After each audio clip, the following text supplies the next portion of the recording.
Imagine standing at the edge of a vast, dark forest. Uncertain, anxious, searching for a way forward. That's how many feel about the future of our cities right now. Are we on the brink of a crime wave? My name is Paul, and tonight we're diving into a topic that hits close to home, especially in sprawling cities like Houston. This isn't just about statistics, it's about the unease you feel walking your own street at night. Local news grows grimmer and anxiety hangs in the air. We're told to brace for a potential crime surge in 2025. But is this fear-mongering or a real storm on the horizon? From social media to City Hall, the conversation is everywhere. Small incidents, a car break-in, a shoplifting add up, fueling a narrative of decline. The fear is these aren't isolated events, but warning signs of something bigger. So let's cut through the noise and look at the real factors at play. Houston, with its rapid growth and diversity, is a perfect case study for the pressures facing modern cities. Tonight, we'll unpack the issues, look at the data, and ask, are our cities truly on the brink, or is there still a path out of the fog?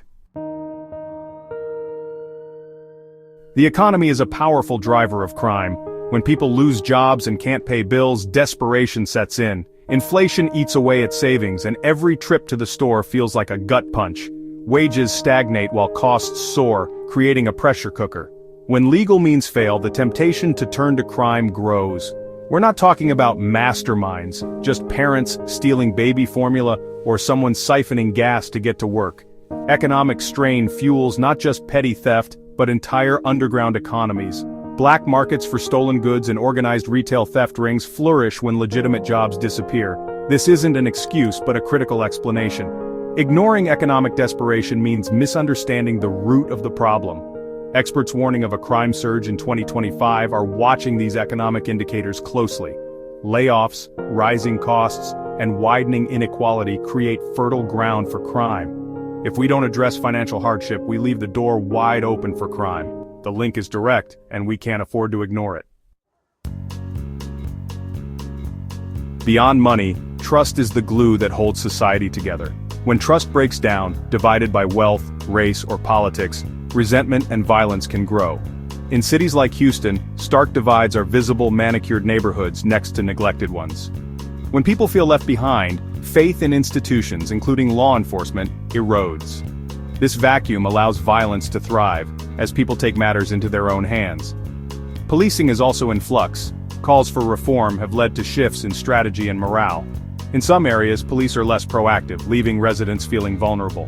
When trust in police falters, crime reporting drops and criminals feel emboldened. The social contract frays and public safety weakens. In fractured, untrusting environments, crime can truly skyrocket.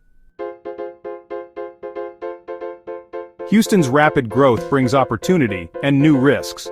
More people packed into smaller spaces means more potential for conflict and crime. Anonymity is a key factor. In a big city, you can be invisible. Without community ties, social barriers to crime drop. Rapid urbanization strains public resources. Police, fire, and emergency services struggle to keep up. A force built for 2 million can't handle 2.5. Response times lag, investigations are rushed, and proactive policing suffers. Infrastructure can't keep pace, creating more opportunities for crime. Crowded transit and entertainment districts become hotspots for theft and assault. The urban environment, crowding, anonymity, stretched resources, creates fertile ground for crime. It's not that city dwellers are more criminal, but the environment enables it.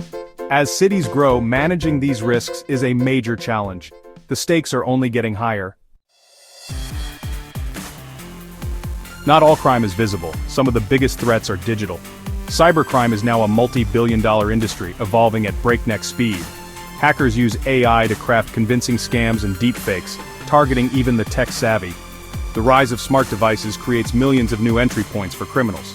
Our lives, bank accounts, medical records, private conversations are all online, often protected by weak passwords. Data breaches are daily news, with stolen info sold on the dark web. Cybercrime isn't just about money, it's about control. Imagine hackers targeting a city's power grid or water supply. As we rely more on technology, our vulnerability grows. The digital underbelly is a new frontier for crime, largely unchecked. We can't afford to ignore it. Mental health is a critical, often overlooked driver of crime. Years of stress, isolation, and anxiety have pushed many to the brink. Untreated mental illness can lead to impulsive, sometimes violent behavior. Substance abuse is deeply intertwined. Many self-medicate, spiraling into addiction. Addiction drives theft, risky behavior, and involvement in the drug trade. Our mental health system is overwhelmed and underfunded. Police are often first responders to crises they aren't trained to handle, leading to tragic outcomes. Much of the crime we see is the desperate act of someone in crisis, not a mastermind. Ignoring mental health and addiction means ignoring a powerful engine of crime. We need real solutions, not just bandages. After all these grim trends, it's easy to feel hopeless. But our future isn't set in stone, we're at a crossroads. The solutions are tough but clear. We need stronger social safety nets, job training, and living wages to fight economic desperation. To heal social divides, invest in community building and real police reform. Smart urban planning must keep pace with growth, ensuring public services can scale. Cybersecurity needs massive investment and public education. Most importantly, mental health and addiction must be treated with urgency and compassion. None of this is easy, but it's possible. We can choose to invest in people, not just prisons. Do we react to crime after it destroys lives or prevent it in the first place? By acting boldly now, we can build safer, stronger, more hopeful cities. The power is in our hands.